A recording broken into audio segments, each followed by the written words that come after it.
అందరినీ మేము విజ్ఞప్తి చేసేది ఏంటంటే ఎవరు మీ తరఫున ప్రభుత్వం పైన రాజీ లేని పోరాటం చేస్తున్నారో చూసి పేదల సొంతింటి కలను సాకారం చేయాలన్న గొప్ప లక్ష్య సాధనలో భాగంగా కోట్టు ప్రభుత్వం గృహ నిర్మాణ రంగానికి బడ్జెట్లో 6,357 కోట్లు కేటాయించిందని మాజీ మంత్రి ప్రత్తిపాటి పుల్లారావు వెల్లడించారు. శాసనసభలో గృహ నిర్మాణ రంగానికి నిధుల కేటాయింపుపై ఆయన ప్రసంగించారు. తమకంటూ ఒక మంచి ఇల్లు ఉండాలనుకునే పేదల భద్రత, గౌరవానికి మద్దతుగా నిలుస్తుందని, భవిష్యత్పై వారికి ఉండే నమ్మకాన్ని నిజం చేస్తుందని ప్రత్తిపాటి వివరించారు. ఎన్డీఏ కూటమి ప్రభుత్వం 6,357 కోట్లు కేటాయించి వారి కళ నెరవేర్చబోతా ఉంది. అధ్యక్ష చంద్రబాబు గారి నాయకత్వంలో గౌరవ ముఖ్యమంత్రి గారు. అదేవిధంగా అధ్యక్ష చేరకపోతే ఏమవుతుందంటే ఆ వుడ్ డ్యామేజ్ అవ్వటం కానీ, ఐరన్తో ఉన్నటువంటి కానీ స్ట్రక్ అయ్యేటువంటి అవకాశం ఉంది. పక్కన ఉండేటువంటి వాళ్ళకు కూడా అభద్రతగా ఉండేటువంటి అవకాశం ఉంది.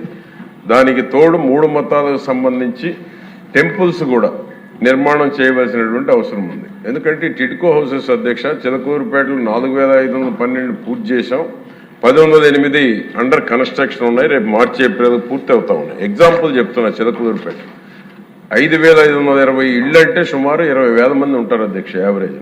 కాబట్టి వాళ్ళకి మా దగ్గర అయితే చాలా దారుణం అధ్యక్ష. చిలకూరుపేటలో గతంలో మాజీ మంత్రి మీద వాళ్ళ పార్టీ వాళ్ళు కూడా కోర్టుకు వెళ్ళారు అధ్యక్ష.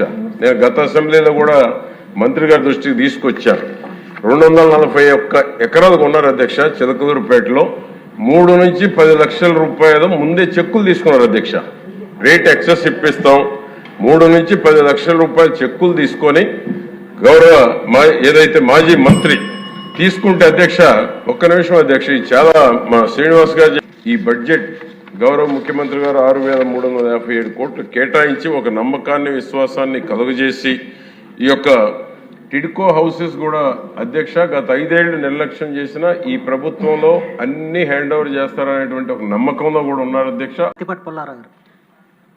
అధ్యక్ష ఒక హౌసింగ్ మీద 6,357 కోట్లు.